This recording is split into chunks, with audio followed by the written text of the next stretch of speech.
സംഘടിപ്പിച്ച പരിപാടിയായിരുന്നു. ബഹ്റിൻ കേരളീയ സമാജം എന്ന പേര് അവിടുത്തെ മലയാളി കൂട്ടായ്മക്ക് ഇട്ടത് 1947-ലാണ്. 47-ൽ നമ്മുടെ രാജ്യം സ്വതന്ത്രമായതിനു ശേഷം അവിടെ രൂപീകൃതമായ മലയാളികളുടെ കൂട്ടായ്മക്ക് അവരിട്ട പേര് കേരളീയ സമാജം എന്നാണ്. അത് കാണിക്കുന്നത് ആ ഘട്ടത്തിൽ തന്നെ മലയാളിയുടെ മനസ്സിൽ പൊതുവെ കേരളം എന്ന വികാരം ഉയർന്നു വന്നിരുന്നു. പക്ഷെ അതിനുശേഷം നീണ്ട ഒരു ദശാബ്ദക്കാലത്തോളം വലിയ തോതിലുള്ള പ്രക്ഷോഭങ്ങൾ ഐക്യ കേരളത്തിനു വേണ്ടി നടക്കുകയുണ്ടായി. ഐക്യ കേരളം വരാതിരിക്കാനുള്ള ഇടപെടലുകളും ആ ഘട്ടത്തിലുണ്ടായി. ഏതായാലും 1956 ഐക്യ കേരളം പിറവികൊണ്ടു.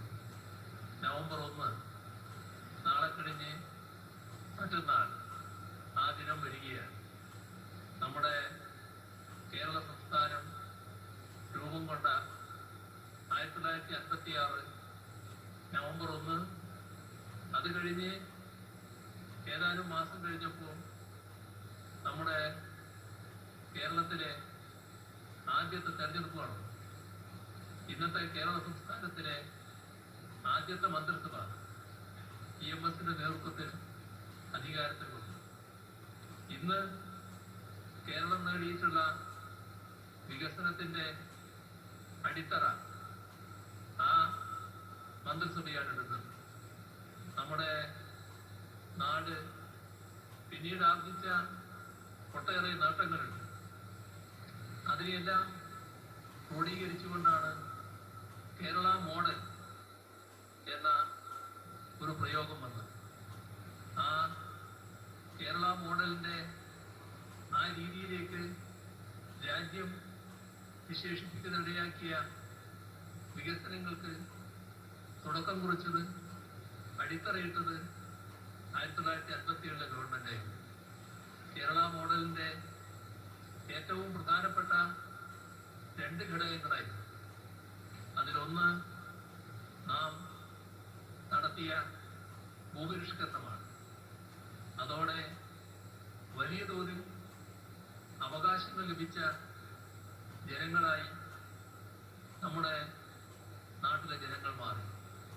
അതിനോടൊപ്പം തന്നെ നമ്മുടെ പ്രവാസി സഹോദരങ്ങൾ കേരളത്തിന്റെ വികസനത്തിന് വലിയ പങ്ക് വഹിച്ചു. പ്രവാസ ജീവിതത്തിന് വലിയ മാറ്റങ്ങൾ വന്നു. ആദ്യകാലത്ത് കായികാധ്വാനത്തിന് ഉള്ള തരത്തിലാണ് നമ്മുടെ നാട്ടിൽ നിന്ന് പ്രവാസികൾ പുറത്തു പോയിരുന്നത്. തോട്ടപ്പണി പോലുള്ള, കൺസ്ട്രക്ഷൻ വർക്ക് പോലുള്ള കാര്യങ്ങൾക്കായിരുന്നു ആളുകൾ വൻതോതിൽ പുറത്തു പോയിരുന്നു. എന്നാൽ 1957 ഗവൺമെന്റ് സാർവത്രിക വിദ്യാഭ്യാസത്തിന് സൗകര്യമൊരുക്കുന്നതിനായി സ്കൂളുകൾ വൻതോതിൽ സ്ഥാപിച്ചതോടെ നടന്നെത്താവുന്ന ദൂരത്ത് സ്കൂളുകൾ വന്നു. മാത്രമല്ല, സ്കൂളുകളിൽ പഠിക്കുന്നതിനുണ്ടായിരുന്ന ഫീസ് എടുത്തു കളഞ്ഞു. 67 ആകുമ്പോഴേക്ക് കോളേജുകളിലെ ഫീസും എടുത്തു മാറ്റുന്ന നിലവന്നു. അപ്പോ ഏത് പാവപ്പെട്ട കുടുംബത്തിലെ കുട്ടിക്കും ആ കുട്ടി ആഗ്രഹിക്കുന്നിടം വരെ പഠിച്ചുയരാനുള്ള അവസരം ലഭിച്ചു. അത് പ്രവാസ ജീവിതത്തിൽ വലിയ തോതിലുള്ള മാറ്റങ്ങൾ ഉണ്ടായി.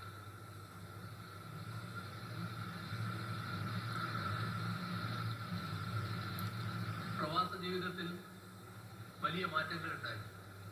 അതിൻ്റെ തുടർച്ചയായ തലമുറയാണ് ഇന്നത്തെ പ്രവാസി സഹോദരങ്ങൾ. അതിൻ്റെ മറ്റ് വിശദാംശങ്ങളിലേക്ക് കടക്കേണ്ടതില്ല. ഇന്ന് ലോകത്തിൻ്റെ പല ഭാഗങ്ങളിലുള്ള ഏത് ആധുനിക സാങ്കേതിക വിദ്യ കൈകാര്യം ചെയ്യുന്ന തലങ്ങളിലും നമ്മുടെ മലയാളി സഹോദരങ്ങളെ കാണാൻ സാധിക്കും. അവരെക്കുറിച്ചാണെങ്കിൽ വലിയ മതിപ്പോടെയാണ് അതത് രാജ്യം അഭിപ്രായം രേഖപ്പെടുത്തുന്നത്. ആ തരത്തിലുള്ള മാറ്റം കേരളത്തിന് കൈവരിക്കാൻ കഴിയും. ഒരു ഘട്ടമെത്തിയപ്പോൾ നമ്മുടെ വികസന കാര്യങ്ങളിൽ വലിയ പുരോഗതി ഇല്ലാത്ത അവസ്ഥ വന്നു. ആ കാര്യവും കേരളം വൻതോതിൽ ചർച്ച ചെയ്യുകയുണ്ടായി. നമ്മുടെ കേരള മോഡൽ എന്ന് നാം അഭിമാനിക്കുമ്പോൾ തന്നെ കേരളത്തെ കാലാനുസൃതമായ പുരോഗതിയിലേക്ക് നയിക്കാനുള്ള കൂട്ടായ ഇടപെടൽ വേണം എന്ന കാര്യം കേരളം ഗൗരവമായി ചർച്ച ചെയ്തു. അതിൻ്റെ എല്ലാം ഭാഗമായുള്ള ഇടപെടലുകളും ഇടയ്ക്കുണ്ടായി. പക്ഷേ ഒരു ഘട്ടമെത്തിയപ്പോൾ കേരളത്തിന് വലിയ തോതിലുള്ള പിന്നോട്ടടി, കാലാനുസൃതമായുള്ള പുരോഗതി നേടിയില്ല എന്ന് മാത്രമല്ല, പണ്ട് നേടിവെച്ച നേട്ടങ്ങളുള്ള മേഖലകൾ പൂർണ്ണമായി തകർന്നു പോകുമോ എന്ന് ആശങ്കപ്പെടുമാറുള്ള ഒരവസ്ഥ കേരളത്തിൽ ഉണ്ടായി. അതില് വല്ലാതെ ഉത്കണ്ഠപ്പെട്ട നാട്ടുകാർ നമ്മുടെ നാട്ടിലുണ്ടായിരുന്നു. പ്രവാസി സഹോദരങ്ങളാണെങ്കിൽ വിവിധ രാജ്യങ്ങളിൽ, ആ രാജ്യങ്ങളാണെങ്കിൽ വലിയ തോതിൽ പുരോഗതി നേടിയിട്ടുള്ള രാജ്യങ്ങളാണ്. അവിടങ്ങളിൽ നിന്ന് നാട്ടിൽ വരുമ്പോൾ നാടിൻ്റെ വിവിധ മേഖലകൾ കാലത്തിനനുസരിച്ച് മാറാത്തതിൻ്റെതായ വേദനയും അമർഷവും പ്രകടിപ്പിക്കുന്ന രീതിയിൽ നാട്ടിൽ ജീവിക്കുന്നവർക്കും വല്ലാത്ത നിരാശ. എൻ്റെ നാടിങ്ങനെയായിപ്പോയി, ഇതിന് മാറ്റമുണ്ടാവില്ല, ആര് വിചാരിച്ചാലും മാറ്റാൻ കഴിയാത്ത അവസ്ഥയിലായിപ്പോയി, ഇതായിപ്പോയി നാടിൻ്റെ ഗതി എന്ന കടുത്ത നിരാശ. ആ നിരാശ അതിൻ്റെ കൊടുമുടിയിൽ നിൽക്കുന്ന ഘട്ടത്തിലായിരുന്നു 2016 തെരഞ്ഞെടുപ്പ്. ആ തെരഞ്ഞെടുപ്പിൽ ജനങ്ങൾ അധികാരത്തിലെത്തിയ ഗവൺമെന്റ്, ആ ഗവൺമെന്റിന്റെ ഉത്തരവാദിത്വം വഹിക്കാനുള്ള ചുമതലയാണ് എന്നിൽ അർപ്പിതമായിരുന്നത്. ഞങ്ങള് അന്ന് ആ ഗവൺമെന്റിന്റെ ചുമതല ഏറ്റെടുത്തപ്പോൾ കണ്ട ഏറ്റവും പ്രധാനപ്പെട്ട കാര്യം വിവിധ മേഖലകളിൽ വികസനം സ്തംഭിച്ചു നിൽക്കുന്നു. ഏതെല്ലാം മേഖലകൾ? കേന്ദ്ര ഗവൺമെന്റ് മുഴുവൻ പൈസയും ചെലവിട്ട് പൂർത്തിയാക്കേണ്ട പദ്ധതി നാഷണൽ ഹൈവേ വികസനം, അതിലെ സംസ്ഥാന സർക്കാരിനുള്ള ആകെ ഉത്തരവാദിത്വം ഭൂമി ഏറ്റെടുത്തു കൊടുക്കലാണ്. പണത്തിന്റെ ഒരു ബാധ്യതയില്ല, എല്ലാം നാഷണൽ ഹൈവേ അതോറിറ്റിയാണ് വഹിക്കുക. പക്ഷേ ആ ഭൂമി ഏറ്റെടുത്ത് കൊടുക്കാത്തത് കൊണ്ട് അത് മുടങ്ങിക്കിടക്കുന്നു. ആ അവസ്ഥ ഒരു ഭാഗം.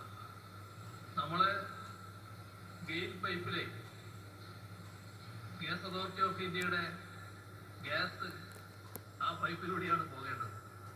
ആ ഗെയിൽ പൈപ്പ് ലൈനിന്റെ കാര്യത്തിൽ അത് മുടങ്ങിപ്പോയി. നമ്മുടെ കുടംകുളത്ത് നിന്ന് വൈദ്യുതി പ്രവഹിച്ചു വരേണ്ട എടമൺ കൊച്ചി പവർ ഹൈവേ അത് ഒരിടത്തെത്തിയപ്പോൾ സ്തംഭിച്ചു പോയി. ഇങ്ങനെ ഒരുപാട് മേഖലകളുടെ സ്തംഭനം. നമ്മുടെ അഭിമാന സ്തംഭമായിരുന്നു വിദ്യാഭ്യാസ രംഗം, പൊതുവിദ്യാഭ്യാസ രംഗം. 1000-ഓളം സ്കൂളുകൾ അടച്ചുപൂട്ടേണ്ട അവസ്ഥ. 5 ലക്ഷം കുട്ടികൾ ആ വിദ്യാലയങ്ങളിൽ നിന്ന് ഒഴിഞ്ഞുപോയ അവസ്ഥ. നമ്മുടെ സ്കൂളുകളിൽ പഠിക്കുന്ന കുട്ടികൾക്ക് പാഠപുസ്തകങ്ങൾ കൃത്യമായി ലഭിക്കാത്ത അവസ്ഥ. മനോവേദനയോടെ അധ്യാപകര് കുട്ടികളുടെ മുഖത്ത് നോക്കാൻ കഴിയാതെ പാഠപുസ്തകങ്ങൾ ശേഖരിച്ച് അതിൻ്റെ ഫോട്ടോസ്റ്റേറ്റ് എടുത്ത് കൊടുക്കേണ്ടി വന്ന ഒരുപാട് സംഭവങ്ങൾ. നമ്മുടെ ആരോഗ്യ മേഖല വലിയ തോതിൽ പ്രകീർത്തിക്കപ്പെട്ട ഒന്നായിരുന്നു. പക്ഷേ തകർന്നടിഞ്ഞുപോയ അവസ്ഥ. ഇങ്ങനെ എല്ലാ മേഖലയിലും വലിയ തോതിലുള്ള തകർച്ച. അതോടൊപ്പം നമ്മുടെ നാടിൻ്റെ ക്ഷേമപ്രവർത്തനങ്ങൾ വല്ലാതെ സ്തംഭിച്ചു പോയ നില. ഇങ്ങനെ വലിയ ഉത്തരവാദിത്വം ആ ഗവൺമെന്റിന്റെ തലയിൽ വന്നു വീണു. അത് എങ്ങനെ പരിഹരിക്കാം എന്നതാണ് അന്ന് പരിശോധിച്ചത്. ഇപ്പോ 10 വർഷം തികയാനാകുന്നു. ഈ 10 വർഷം തികയാനാകുന്ന കാലത്ത് നമ്മുടെ നാടിനുണ്ടായ മാറ്റം എങ്ങനെയെന്ന് അറിയാവുന്നവരാണ് നിങ്ങൾ. എങ്കിലും ഒന്ന് ഓർമ്മിപ്പിക്കാനാണ് ഞാൻ ഈ ഘട്ടം ഉപയോഗിക്കുന്നത്. അതിലേറ്റവും പ്രധാനപ്പെട്ട ഭാഗം നേരത്തെ ഉണ്ടായിരുന്ന നിരാശ കുറച്ചു നാൾ കഴിയുമ്പോൾ തന്നെ അത് പൂർണ്ണമായി മാറിയെന്നാണ്. ഇവിടെ പലതും നടക്കും, ഒന്നും നടക്കില്ല എന്ന് കരുതിയ സ്ഥാനത്ത് ഇവിടെ പലതും നടക്കും എന്ന ധാരണയിലേക്ക് നാടെത്തി, നാട്ടുകാരെത്തി. അത് എങ്ങനെ വന്നതാണ്? ഏതെങ്കിലും തെറ്റായ പ്രചരണത്തിൽ കുടുങ്ങിയതായ ധാരണയല്ല, അനുഭവത്തിലൂടെ വന്നതാണ്. അതിന്റെ ഭാഗമായി പരിശോധിച്ചാൽ, വിശദാംശങ്ങളിലേക്കൊന്നും പോകാതെ പറയട്ടെ, നാഷണൽ ഹൈവേ ഇപ്പോ അടുത്ത ഡിസംബറോടെ, ഡിസംബർ എന്ന് പറഞ്ഞാൽ മറ്റന്നാൾ ആയാൽ പിന്നെ ഒരു മാസമേ ഉള്ളൂ, ആ ഡിസംബറോടെ നമ്മുടെ നാട്ടിൽ നാഷണൽ ഹൈവേയുടെ നല്ല ഭാഗം പൂർത്തിയാകാൻ പോകുന്നു. കുറച്ചാഴ്ചകൾക്ക് മുൻപ് നാഷണൽ ഹൈവേ അതോറിറ്റിയുടെ മന്ത്രി ശ്രീ നിതിൻ ഗഡ്കരിയുമായി ചർച്ച നടത്തുകയുണ്ടായി.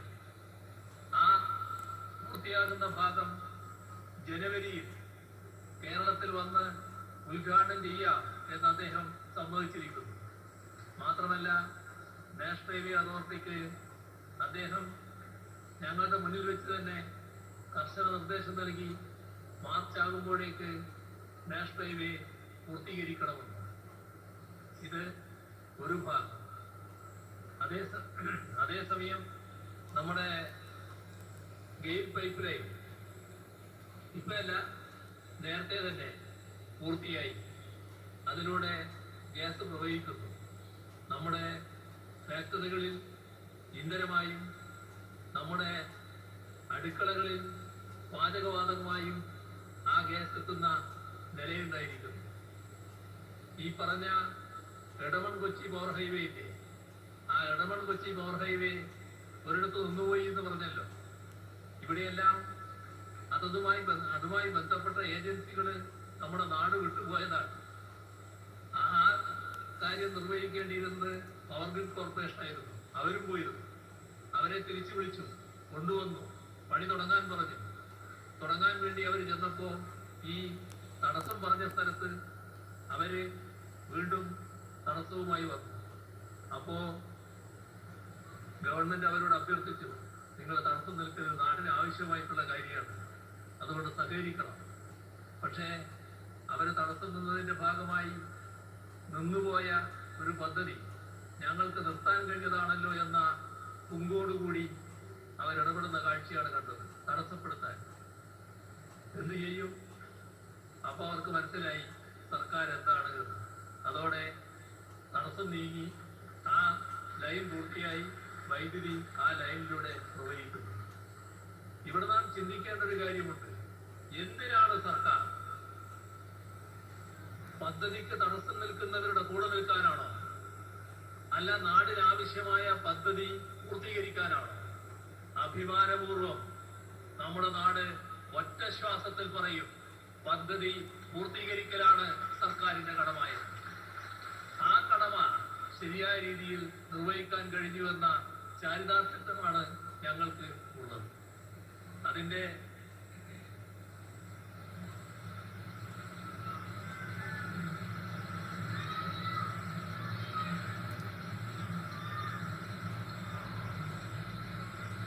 ഭാഗമായി വന്ന മാറ്റങ്ങൾ പ്രകടമാണ്. വികസന രംഗത്ത് മാറ്റങ്ങളുണ്ട്. വിദ്യാഭ്യാസ രംഗം നേരത്തെ പറഞ്ഞ ആ അപജയം ഒഴിവാക്കാനാണ് വിദ്യാഭ്യാസ സംരക്ഷണ യജ്ഞം കൊണ്ടുവന്നത്. ആ വിദ്യാഭ്യാസ സംരക്ഷണ യജ്ഞത്തിലൂടെ നമ്മുടെ നാട് എവിടെ എത്തി നിൽക്കുന്നു? രാജ്യം തുടർച്ചയായി ഇന്ത്യ രാജ്യത്ത് പൊതുവിദ്യാഭ്യാസ മേഖലയിൽ 1-ാം സ്ഥാനം കേരളത്തിന് നൽകുന്നു. നീതി ആയോഗിന്റെ പ്രശംസക്ക് കേരളം ഇരയാകുന്നു. എങ്ങനെ സംഭവിച്ചതായത്? 5000 കോടി രൂപയാണ് ആ രംഗത്ത് വിദ്യാലയങ്ങളുടെ നവീകരണത്തിന് വേണ്ടി ചെലവഴിച്ചത്. 2000 സ്കൂളുകളാണ് നവീകരിക്കപ്പെട്ടത്. നല്ല രീതിയിലുള്ള മാറ്റം. ഇപ്പോ ക്ലാസ് റൂമുകള് സ്മാർട്ട് ക്ലാസ്സുകളാണ്. സ്കൂളുകള് ഹൈടെക് ആണ്. എഐയും റോബോട്ടിക്കും എല്ലാം നമ്മുടെ വിദ്യാലയങ്ങളിലെ പാഠ്യവിഷയങ്ങളായി വന്നിരിക്കുന്നു. വലിയ മാറ്റം.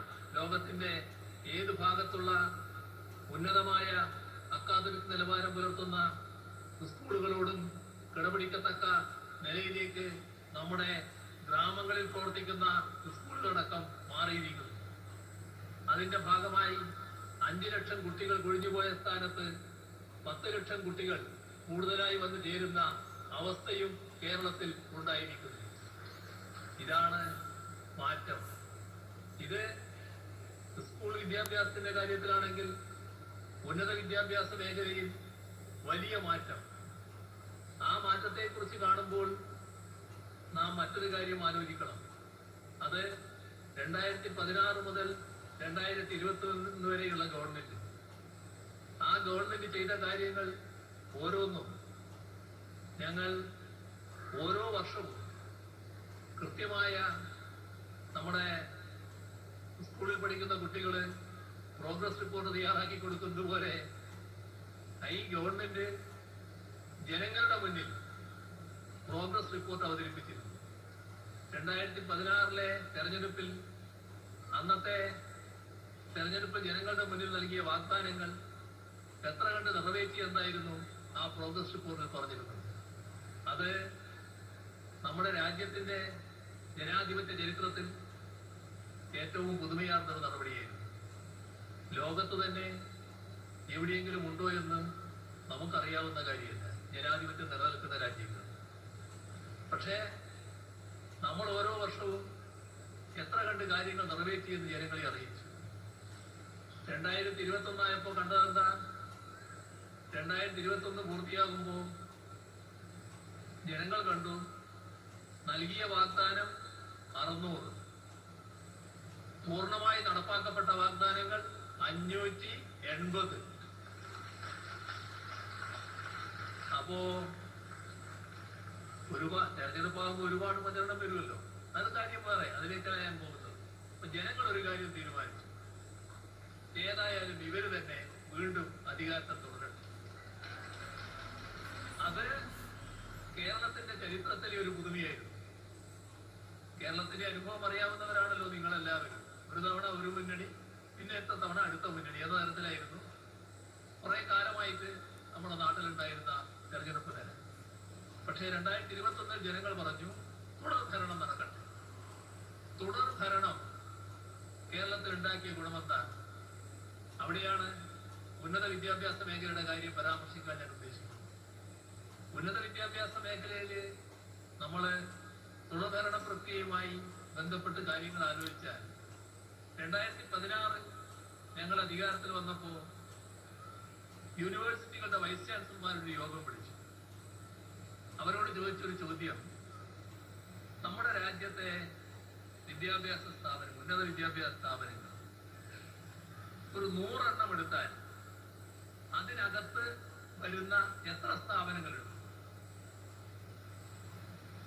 ഉത്തരവില്ല. കാരണം ഉത്തരം പറയാൻ കഴിയുമായിരുന്നില്ല. അതായിരുന്നു അവസ്ഥ. അപ്പൊ അവരോട് പറഞ്ഞു, ഇത് നമുക്ക് മാറ്റാനാവും, നിങ്ങൾ അതിന് ബോധപൂർവം ശ്രമിക്കണം. അവര് നല്ല ശ്രമം നടത്തി. ഗവൺമെന്റ് അന്ന് നല്ല പിന്തുണയും കൊടുത്തു. യൂണിവേഴ്സിറ്റികൾ നല്ല നിലക്ക് മാറ്റങ്ങൾ വരുത്തി. 2021 ഗവൺമെന്റ് വന്നപ്പോ ആ മാറ്റത്തിന്റെ തുടർച്ച ശക്തിപ്പെടുത്തി. ഉന്നത വിദ്യാഭ്യാസ മേഖലയുടെ ഹബ്ബാക്കി കേരളത്തെ മാറ്റും എന്ന് തന്നെ ഗവൺമെന്റ് പ്രഖ്യാപിച്ചു. ഇപ്പൊ എന്താ അവസ്ഥ? ചുരുക്കത്തിലാണ് ഞാൻ കാര്യങ്ങൾ പറയുന്നത്. ഇപ്പോഴത്തെ അവസ്ഥ, രാജ്യത്തെ യൂണിവേഴ്സിറ്റികളിൽ കേരളത്തിലെ 2 യൂണിവേഴ്സിറ്റികൾ A++ ഗ്രേഡ് നേടിയിരിക്കുന്നു. നമ്മുടെ രാജ്യത്തെ യൂണിവേഴ്സിറ്റികളെ റാങ്ക് ചെയ്താൽ ആ റാങ്കിങ്ങിൽ ആദ്യത്തെ 12 3 കേരളത്തിൽ നിന്നുള്ളതാണ്. 9, 10, 11 കേരള, കൊച്ചിൻ, ഗാന്ധി.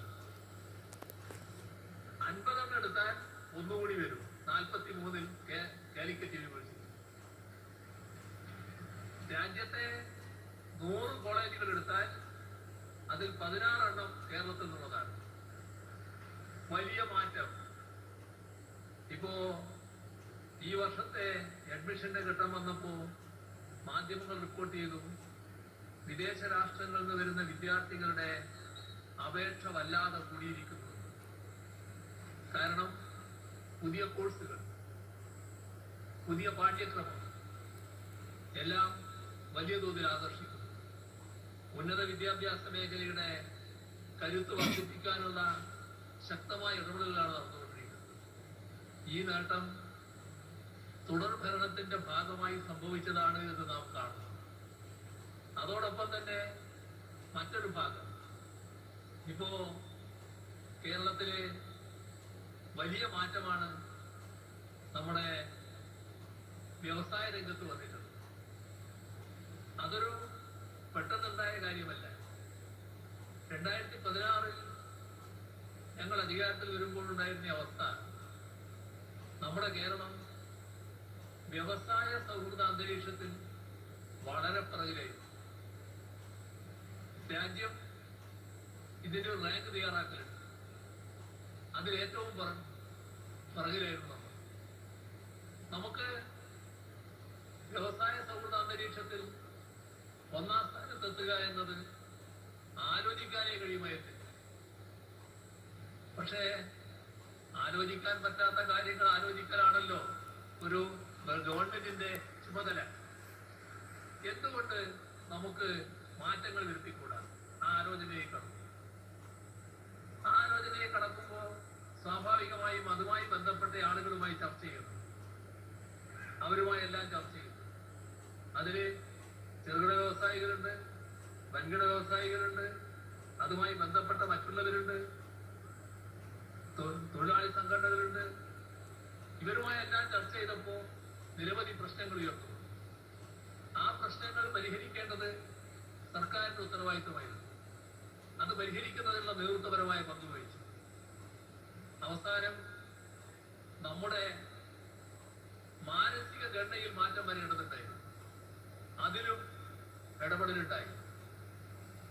അപ്പോഴേക്ക് നിയമത്തിലും ചട്ടങ്ങളിലും മാറ്റം വരണം. ആ നിയമത്തിലും ചട്ടങ്ങളിലും മാറ്റം വരും. ഒരു വ്യവസായത്തിന് വേണ്ടി അപേക്ഷ നൽകിയാൽ എത്ര കാലവും വെച്ചിരിക്കാമെന്നായിരുന്നല്ല, അത് നിയമപ്രകാരം തന്നെ മാറ്റി നിശ്ചിത സമയത്തിനുള്ളിൽ അനുമതി നൽകിയില്ലെങ്കിൽ അനുമതി ലഭിച്ചതായി കണക്കാക്കി അവർക്ക് വ്യവസായം ആരംഭിക്കാം എന്ന വ്യവസ്ഥയടക്കം കൊണ്ടുപോകും. വലിയ മാറ്റം. അപ്പോഴേക്ക് 2021 തെരഞ്ഞെടുപ്പ് വന്നു, തുടർഭരണം വന്നു. ഈ നയത്തിൽ ഒരു പുറകോട്ട് പോക്കും ഉണ്ടായില്ല. അതേ നയം കൂടുതൽ ശക്തമായി പിന്തുടർന്നു. അത്ഭുതകരമായ മാറ്റം.